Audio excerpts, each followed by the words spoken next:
told me you came in there ready to beat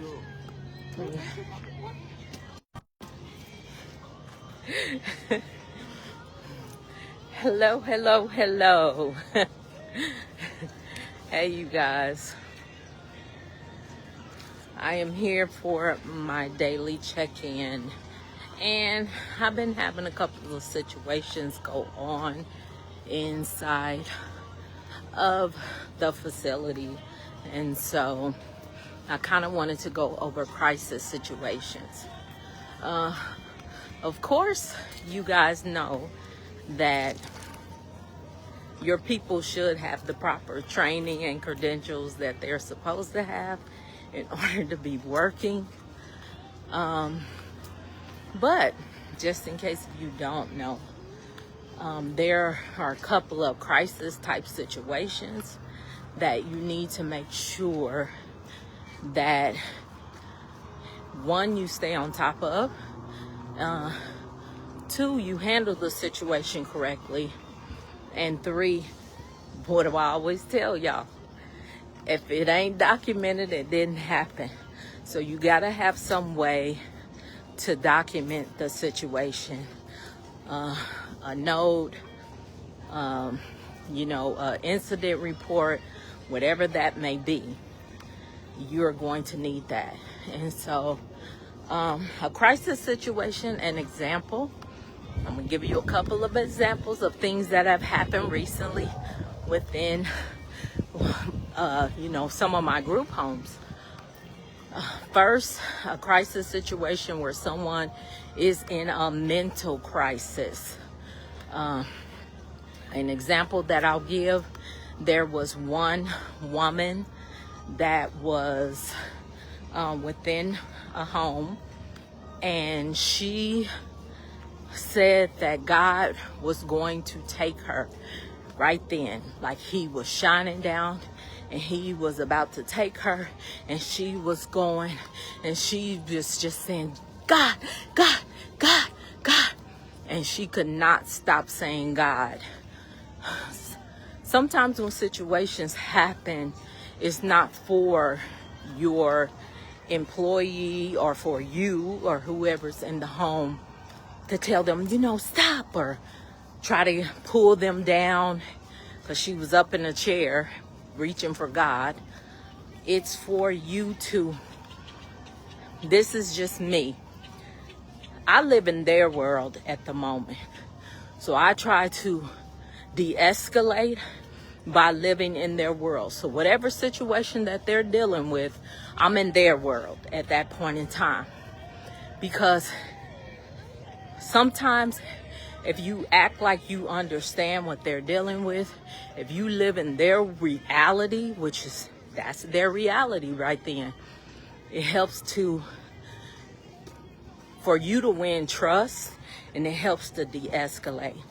And so basically, I just start saying God too. It's okay for me to say God. I call on God all the time too. So I start saying, God, God, yes, yes, God. And I start reaching my hands up. And then she was like, yes, yes. She was looking at me, and, and so I was able to let her know that I call on God too. And I was able to get her down out of the chair. In the meantime, crisis was called.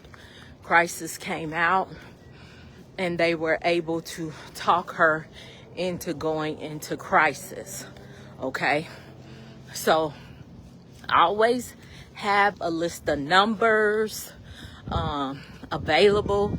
Of course, you guys know to dial 911, but it's not always good when they're in a mental crisis to call 911. There has to be some type of behavioral health or mental crisis number in your area. Make sure all of those numbers are readily available for employees, so they can know who to call when they need assistance or when someone needs to, come out. So crisis did come out. The situation was de-escalated, and she was able to get the help that she needed, and she was able to get stable on her medication. Of course, after the situation is over, because there's probably going to be other residents in the home. So you need to be making sure that those residents are fine while you're handling the other resident. and then you want to document. Once the situation has calmed down, make sure you document everything, word for word, because you want to have a record of what happened. Okay. So the next one, hey Mahogany, the next one would be if you have a medical situation. Okay, so medical situations, hey Derek, a medical crisis situation, I'll give you guys an example. Had a client that was actually at church. The group went to church. The client was there. He basically he could not breathe.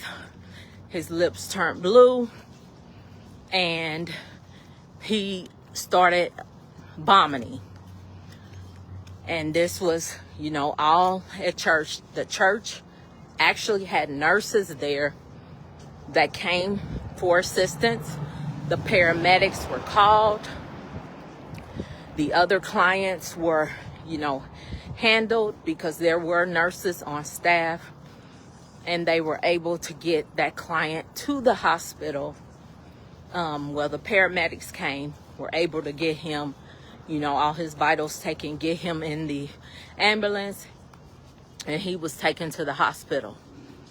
Okay, so at the hospital, they were able to stabilize him. His oxygen had dropped, and I don't know the reason for the vomiting, but he was vomiting, and they were able to get him. He was able to be okay from vomiting, and I was able to speak with him after the fact, and he is doing okay. So that is another situation where a crisis was done. And guess what? They were at church. But guess what happens as soon as they get back to the facility? Can anybody tell me? Of course, you document. So you document. So regardless of the crisis situation, yes, you want to handle the situation at hand. Yes, you want to take care of the client. And of course, you want to make sure that the other clients are okay. But honestly, at the end of the day, if you don't document that crisis situation, it did not happen. Therefore, document. All right.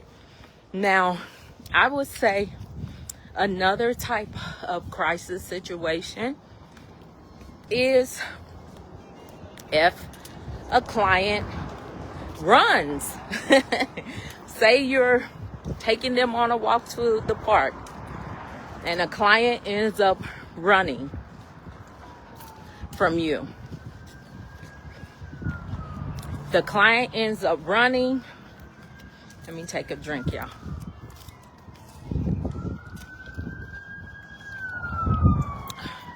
I think it's like 110 today.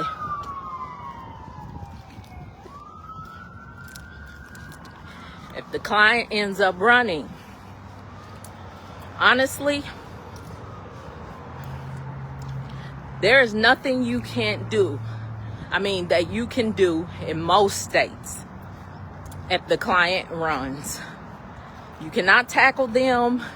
You cannot throw something under their feet to trip them. You cannot do any of those things in that type of crisis situation. The best thing to do is to call for them to see if you can get them to come back. If you're by themselves, if it's just you and them and it's a one-on-one, yes, you follow them. You make sure that they're safe.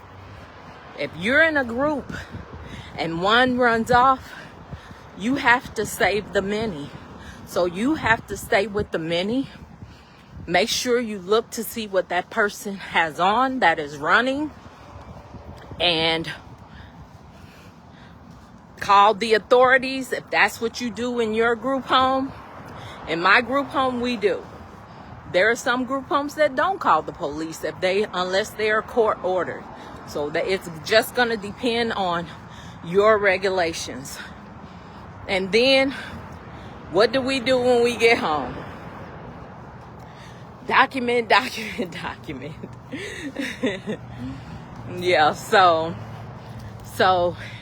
in a crisis situation, like I said, you handle what you need to handle. But most importantly, when the situation is over, you have to make sure you document. All right? So that's what I have for you guys today. Out here doing my walk in this hot zona. All right, you guys. Well, I hope that brought some value to someone. And I guess I'll see you guys tomorrow.